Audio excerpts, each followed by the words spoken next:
Foundation ద్వారా మంత్రి నిమ్మల రామానాయుడు ఉచితంగా డిఎస్సి కోచింగ్ నిర్వహిస్తున్నారు. డిఎస్సి అభ్యర్థులకు కోచింగ్తో పాటు ఉచిత భోజనం, పుస్తకాలు పంపిణీ చేస్తున్నారు. సుమారు 90 రోజులుగా కోచింగ్ కొనసాగిస్తున్నారు. ధర్మారావు ఫౌండేషన్ ద్వారా శిక్షణ పొందుతున్న యువతీ యువకులు ఆనందం వ్యక్తం చేశారు. డిఎస్సిలో ఉద్యోగం సాధించి మంత్రి నిమ్మలకు గిఫ్ట్గా ఇస్తామంటున్నారు అభ్యర్థులు. దీనిపై మరిన్ని వివరాలని పాలకొల్లు నుంచి మా రీజనల్ కోఆర్డినేటర్ రాంబాబు అందిస్తారు. నిరుద్యోగులను దాదాపుగా సుమారు 3 నెలల నుంచి కూడా వాళ్ళంతా కూడా కోచింగ్ ఇస్తున్నారు. ప్రగతి ఇన్స్టిట్యూట్ అధినేత పూర్ణచంద్ర ఆధ్వర్యంలో ఇక్కడ వీళ్ళందరికీ కూడా డిఎస్సి కోచింగ్ ఇస్తున్న పరిస్థితి ఉంది. ఎస్జిటికి అదే రకంగా స్కూల్ అసిస్టెంట్స్ కూడా వేరు సబ్జెక్ట్స్ కి అన్నిటికీ కూడా వివిధ కోచింగ్ ఇస్తున్నారు. ఇక్కడ మనతో పాటు ఇక్కడ ధర్మారావు ఫౌండేషన్ ఆధ్వర్యంలో రామనాయుడు గారు తండ్రి ధర్మారావు గారి పేరు మీదుగా ఫౌండేషన్ నెలకొల్పి ఆ ఫౌండేషన్ పేరు మీదుగానే ఈ కోచింగ్ సెంటర్ నిర్వహిస్తున్న పరిస్థితి ఉంది. మీరు చెప్పండి, ఇక్కడ మంత్రి గారు ఏర్పాటు చేశారు. ఒక ఫ్యామిలీలో ఒక నలుగురు వినే వాళ్ళకి మాటకి ఒక ప్రాటపై నడదు అలాంటిది ఇన్ని సెక్షన్లు ఒక బిహేవి అలాగే ఎస్సీ అందరినీ కూడా ఎక్కడికి ఎవ్వరికి చిన్న లోటు కూడా లేకుండా ఇంత అందరినీ కూడా ఒకే ప్రాటపై నడిపించడం అదొక నిమ్మల రామానాయుడు గారికి సాధ్యం ఉంది. అలాగే ఒక తల్లి తన బిడ్డల్ని చాలా గారంగా చూస్తున్నట్టు చూస్తుంది. అలాగే తండ్రి బాధ్యతగా చూస్తాడు, గురువు క్రమశిక్షణతో చూస్తాడు.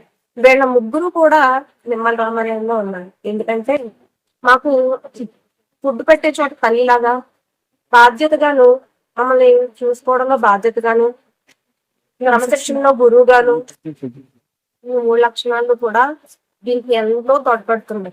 అలాగే మాకు ఇక్కడ ఏ చిన్న లోపం కానీ నోటుగానే లేదు. మాకు వచ్చే లెక్చరర్స్ కానీ నాకేంటి చాలా నెంబర్ 1 గా ఉన్నారు. అలాగే దీనికి సహకరించే ప్రగతి పూర్ణచంద్ర గారు కూడా మాకు ఎంతో సహకరిస్తున్నారు. మాకు ఫలానా టైంకి ఫలానా అంటే అది అయిపోవాల్సింది ఆ టైంకి. సో మేము ఈ ప్రోద్బలంతో డిఎస్సి కొనగలమనే నమ్మకం మాకు ఉంది. అయితే మీ చుట్టుపక్కల ఉండాల్సిన ప్రజల సమస్యలు తెలుసుకున్నారనుకోండి, ఆయన ఒక నాయకుడే. ప్రజల సమస్యలు తెలుసుకుంటే వాళ్ళు తిరిగి మళ్ళీ ఎటువంటి సమస్యలు రాకుండా చూసుకున్నవాడే ప్రధానాయకుడు అవుతారు. సో పార్టీ నెంబర్ 1 ఆయన లేదు. సో ఆయన మా నియోజకవర్గానికి చెందడానికి ఎంతో మీరు చెప్పండి మంత్రి గారు ఎలా ఫ్యాకల్టీలు ఎవరో వస్తున్నారు, కోచింగ్ ఎలా సార్? కోచింగ్ అనేది చాలా బాగా జరుగుతుంది సార్. మాకు అవనగడ్డ నుంచి కూడా స్టాఫ్ ని తీసుకొచ్చి మాకు ఎంతో సబ్జెక్ట్ అనేది మాకు అందిస్తున్నారు. అసలు డిఎస్సి పడుతుందా లేదా అన్న ఒక సందిగ్ధంలో మేము ఉన్నప్పుడు డిఎస్సి ఉంటుంది, మీకు ఒక అవకాశం ఉంటుంది అని చెప్పి మాకు రామానాయుడు గారు ఒక చక్కటి అవకాశం కల్పించారు. తల్లి బిడ్డ కోరికని ఎలాగైతే బిడ్డ మనసుని ఎలా అర్థం చేసుకుంటుంది తల్లి, ఆ విధంగా మా రామానాయుడు గారు కూడా మా అందరి యొక్క ఈ ప్రాబ్లం అర్థం చేసుకుని మాకు ఫ్రీ కోచింగ్ కండక్ట్ చేస్తూ, మాకు డైలీ టెస్ట్ కండక్ట్ చేస్తూ, సబ్జెక్ట్ వారిగా కూడా మాకు ఎలాంటి ప్రాబ్లం లేకుండా హై ఫ్యాకల్టీని తీసుకొచ్చి మాకు చాలా టాపిక్స్ అని కూడా చాలా క్లియర్ గా మెన్షన్ చేస్తున్నారు. ఏ డౌట్ ఉన్నా కూడా అక్కడే క్లియర్ చేస్తున్నట్టుగా మాకు డైలీ టెస్ట్ పెట్టి దాన్ని బట్టి మాకు పర్సెంటేజ్ ఇచ్చి ప్రోత్సాహానికి బాగా ఎక్కువగా చేస్తున్నారు. సార్ ఈ రకంగా చేయడం వల్ల మాకు ఒక నమ్మకం కలుగుతుంది. మేము ఇదివరకు చేసిన మిస్టేక్స్ అనేవి ఇప్పుడు మేము కవర్ చేసుకోవడం, దాని నుంచి మేము సబ్జెక్ట్ వరకే ఇంకా డెవలప్ అవ్వడం, మాకు తెలియని కూడా తెలుసుకుని నాలెడ్జ్ పెంచుకోవడం, ఈ ప్రోగ్రామ్ అనేది మాకు మా ఫ్యూచర్ కి చాలా ఒక ఆశాజనకంగా మాకు ఇది కనబడుతుంది. దీనివల్ల మాకు ఒక హోప్ అనేది మాకు కనబడుతుంది. ఆర్కి మేము అందరం కూడా చాలా రుణపడి ఉన్నాం. Thank you. ఖచ్చితంగా అందరూ కూడా ఎందుకంటే ఆయనకి ఇంత చేసినందుకు ఒక కృతజ్ఞత అనే మాట చెప్పడం చాలా చిన్న మాట అవుతుంది.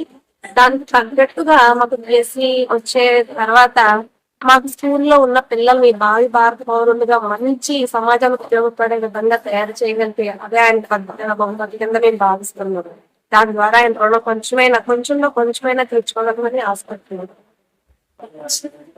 రామానాయుడు గారు తండ్రి ధర్మారావు ఫౌండేషన్ ఏర్పాటు చేసి ఎస్జిటి వీళ్ళంతా కూడా ఎస్జిటికి సంబంధించిన సెక్షన్ ఇదంతా కూడా తర్వాత అదే రకంగా మరో చోట చూసుకుంటే స్కూల్ అసిస్టెంట్ సంబంధించి దాదాపు 600 విద్యార్థులకి ప్రగతి కోచింగ్ ఇన్స్టిట్యూట్ నుంచి ఫ్యాకల్టీ తీసుకొచ్చి అందరికి కూడా సిలబస్ వారిగా ఎగ్జామ్ పెట్టడంతో పాటు మెటీరియల్ కూడా వాళ్ళకి ఉచితంగా అందించడం అదే రకంగా ఇక్కడే భోజనం సదుపాయాలు కూడా ఏర్పాటు చేస్తున్నాం. వీళ్ళందరూ కూడా ఖచ్చితంగా ఉద్యోగం సాధించి ఆయనకి కృతజ్ఞతలు ఉద్యోగం సాధించిన ద్వారా ఆయన కృతజ్ఞతలు తెలియజేస్తూ ఉంటున్నారు. అదే ఇంకా ఇతర ప్రాంతాల్లో చోట్ల కూడా స్కూల్ నుంచి కూడా సపరేట్ గా బ్యాచ్ కూడా నిర్వహిస్తూ దాదాపు 600 మంది పేద విద్యార్థులకు విద్యను ఫ్రీగా అందించడంతో పాటు మధ్యాహ్నం భోజనంతో కూడా అన్ని ఫెసిలిటీస్ కల్పిస్తున్నామని వీళ్ళంతా కూడా ఖచ్చితంగా ఆయన రుణం తీసుకుంటామంటూ కూడా ఆయన కృతజ్ఞతలు తెలియజేస్తున్నారు.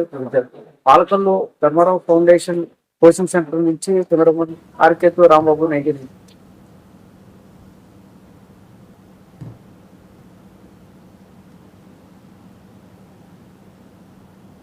ఇవి ఇప్పటివరకు అప్డేట్స్. మరిన్ని అప్డేట్స్తో మళ్ళీ కలుద్దాం. Keep watching 99.